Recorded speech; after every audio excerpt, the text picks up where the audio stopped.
All right, old school NBA fans, self-researched, NBA facts. Got another video for you. As always, thanks to anybody who watches my videos, subscribes to my channel. I really appreciate it. I want to send a special thanks to Hope and Peace. Man, thank you so much for your extremely generous super thanks. I really appreciate it. I can't thank you enough. It was very unexpected, well received. Thank you for all your support, all your generosity. Thank you so much. In this video here is yet another clip of Nick Wright lying through his teeth and has the audacity to call it fact. Now this is probably 2, 3, 4 years old, whatever it is, a few years ago. This is when Pippen and Jordan, right at the heart of their beef. This dude he's not even bending the truth, just straight up lying. So first, let me play you that clip so you know the context of what we're dealing with so I can start picking it apart. Because Scotty scored 8. So, that's not the case to build. And while Antoine revealed, his, I don't want to say biases, but conflicts on this, and Wild revealed his, let me tell you, America, I have none whatsoever. I'm just a fair arbiter of NBA history and truth, and I have no dog in the fight about how Michael Jordan is viewed historically, none whatsoever. I just want the right story to be told. So, Scotty, if you're watching or listening, allow me to make the case. Here is the case that Scottie Pippen should be making. Fact, Michael Jordan played 5 seasons in his career without me as a teammate.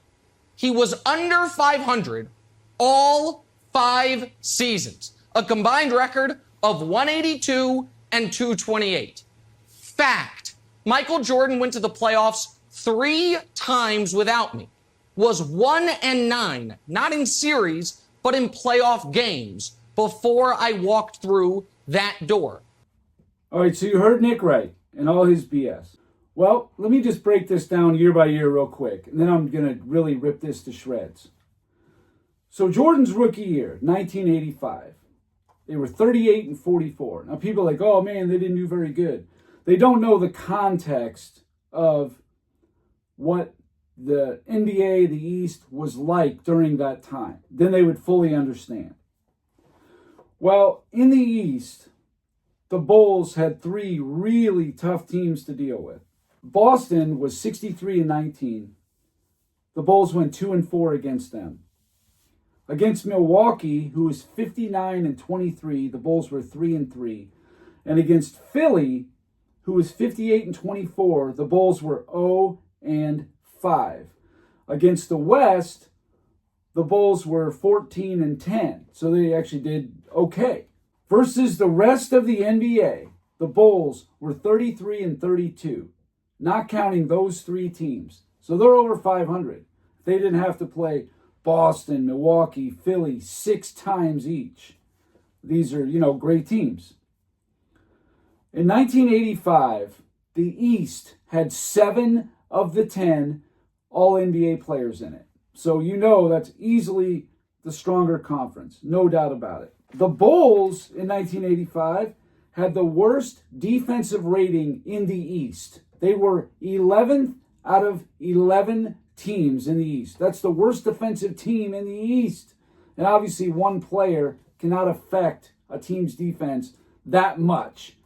So obviously Jordan couldn't guard centers and power forwards, all right, before you start saying anything about his defense, because players like Orlando Woolridge, Dave Corzine, or Jawan Oldham, these guys are strict bums, or else they wouldn't be the worst rated defense in the East. 1986, Michael Jordan only started 7 games. He's 9 and 9 in the 18 games that he played. And some of those games, 6 of them, he played less than 20 minutes. But Nick Wright counted 1986 as a full season that Jordan played every game. That right there is the lying I'm talking about. A liar. Because he said that Michael Jordan, in the 5 years without Pippen, was 182 and 228. So he's just counting the straight up record of 1985, 86, 87, 2002, and 2003.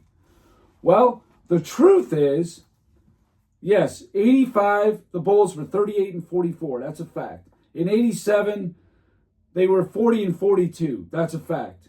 But that's about all the fact there is. In 2003, 37 and 45. That's also a fact. 1986, Michael Jordan's record was 9 and 9 on the Bulls. In 2002, he was 30 and 30. He didn't absorb all those losses. He wasn't even on the court. But Nick Wright is counting that as Jordan losses. He's a liar. He used the word fact.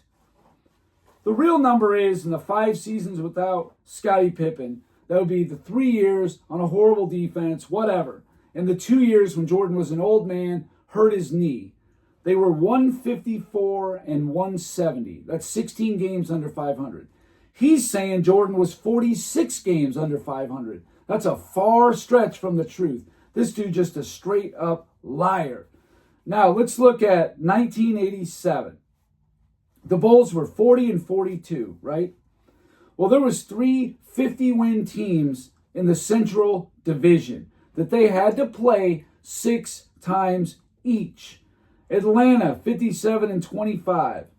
The Bulls were 2 and 4. Detroit, 52 and 30. The Bulls were 3 and 3. Milwaukee, 50 and 32. 4 and 2. So they were actually 500 against those 3 teams. But against Boston, the 59 and 23 team, they were 0 and 6. And also against the Lakers, the champions, they dropped both of those. So they're 0 and 8 versus Boston and the Lakers that season. So you take those away, the Bulls were a 40 and 34 team. Not that bad, actually. But again, they just weren't good enough. In 1987, 9 of the top 12 defensive rated teams in the NBA were in the East. 9 of the top 12. In 1988 and 1989, Scottie Pippen did not start at all in 1988, and he missed some games in 89 where he did not start as well. Injury, whatever. He only played a few minutes in some of those games. In those games, in 88 and 89, where Pippen was not starting, the Bulls went 64 and 44.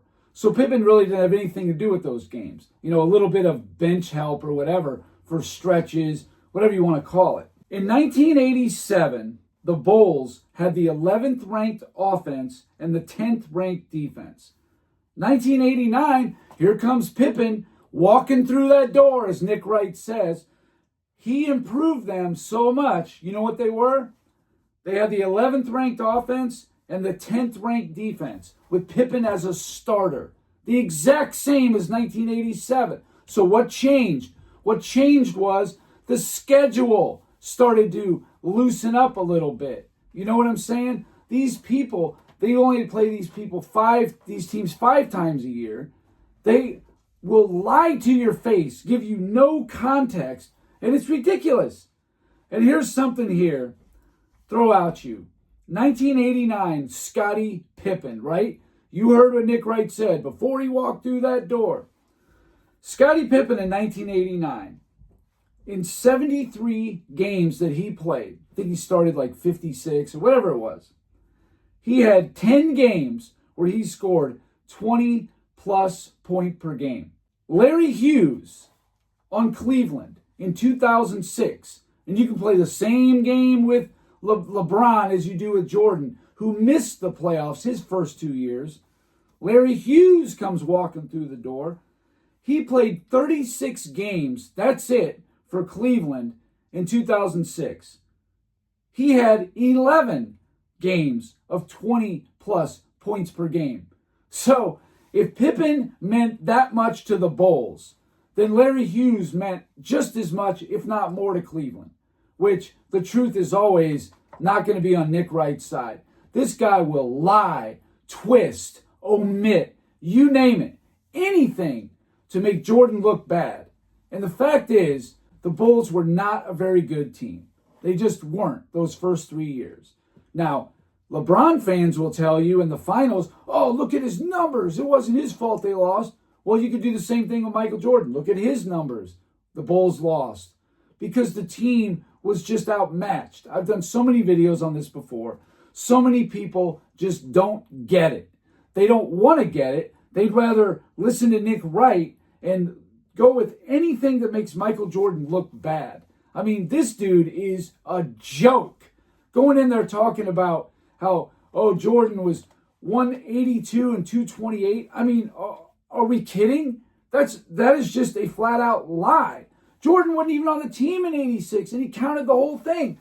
They were, without Michael Jordan in 1986, not even playing at all. They were 21 and 43. That was the Bulls' record without Michael Jordan. So they had a bad record with Jordan in those first 3 seasons. Imagine without Jordan. They were laughers. I mean, they wouldn't even win a third of their games. They were so bad. That's why, I mean, I just got to call more than BS on this. This guy here should have absolutely no credibility whatsoever. He just shouldn't. I mean, he is a liar, omitter, you name it. And I got a lot more to go with Nick Wright of his lying BS that he pulls all the time. But I wanted to put this video out there because this has been sitting out there for years. Does anybody ever push back? No, they don't say any of that stuff. That Wiles dude, Chris Broussard, who they have in there, Antoine Walker, these guys don't push back at all.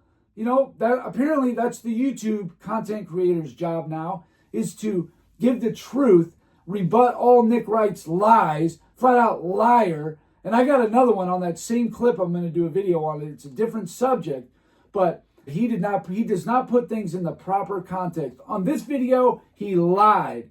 On the next one I'm going to do, he absolutely omitted things. And you know what I mean? Like, this is the stuff I'm talking about. And then I get these people coming in the comments repeating the exact same lines. Like, you don't even know what you're talking about. So anyway, that's all I got for this video. Thank you guys for watching. If you liked it, please hit the like button. If you wouldn't mind sharing the video, that would be great. If you haven't subscribed already, please do. I give daily content. And that's it. Until next time.